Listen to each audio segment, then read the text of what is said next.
అన్న నందమూరి తారక రామారావు గారు పార్టీ పెట్టినప్పుడు ఒక్క మాట అన్నారు. అప్పటి వరకు ఏ రాజకీయ నాయకుడు కూడా మహిళలని నా తెలుగింటి ఆడపడుచులు అన్నటువంటి మాట వాళ్ళ నోట్లోంచి తీసుకురాలా.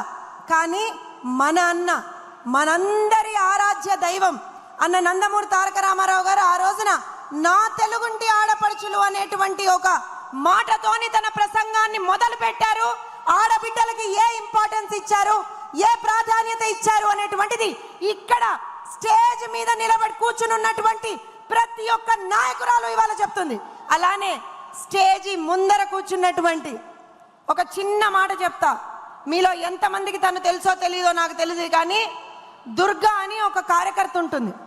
ఎక్కడ ఏ రోజున ఏ విధమైనటువంటి ఒక కార్యక్రమం జరిగినా, ఒక మీటింగ్ జరిగినా తన స్కూటర్ వేసుకొని బాబు గారి నాయకత్వం వర్ధిల్లాలి, తెలుగుదేశం పార్టీ వర్ధిల్లాలని చెప్పి ఎంత దూరమైనా సరే తన స్కూటర్ మీద నడుపుకుంటూ వస్తుంది.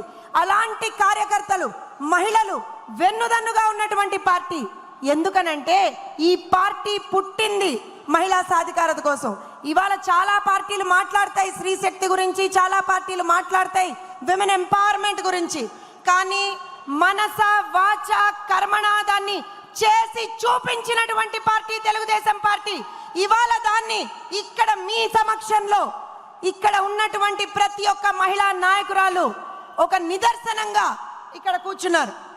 ఆ రోజు అన్న నందమూరి తారక రామారావు గారు స్త్రీ శక్తికి ఒక పునాది వేశారు. ఆ పునాది వేసిన దాన్ని ఒక బ్రహ్మాండమైనటువంటి నిర్మాణంగా చేసి ఇవాల్టి రోజున భవిష్యత్తు కోసం ముందరికి తీసుకెళ్తున్నటువంటి పార్టీ తెలుగుదేశం పార్టీ, తీసుకెళ్తున్నటువంటి నాయకుడు నారా చంద్రబాబు నాయుడు గారు. ఇవాళ మహిళల్ని ముందంజలో పెట్టి పార్టీని ముందరికి నడిపించాలి అనేటువంటి ఒక ఆలోచనతో అవకాశాలు కల్పిస్తున్నటువంటి నాయకుడు నారా లోకేష్ గారు.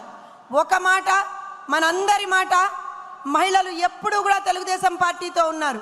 మహిళల విద్య అయినా, మహిళా వైద్యం అయినా, మహిళలకు సంబంధించినటువంటి రాజకీయ అభివృద్ధి అయినా, మహిళలకు సంబంధించినటువంటి ఏ విధమైనటువంటి సాధికారత అయినా చేసి చూపించినటువంటి పార్టీ తెలుగుదేశం పార్టీ. రాబోయే రోజుల్లో కూడా చేయగలిగేటువంటి పార్టీ తెలుగుదేశం పార్టీ మాత్రమే.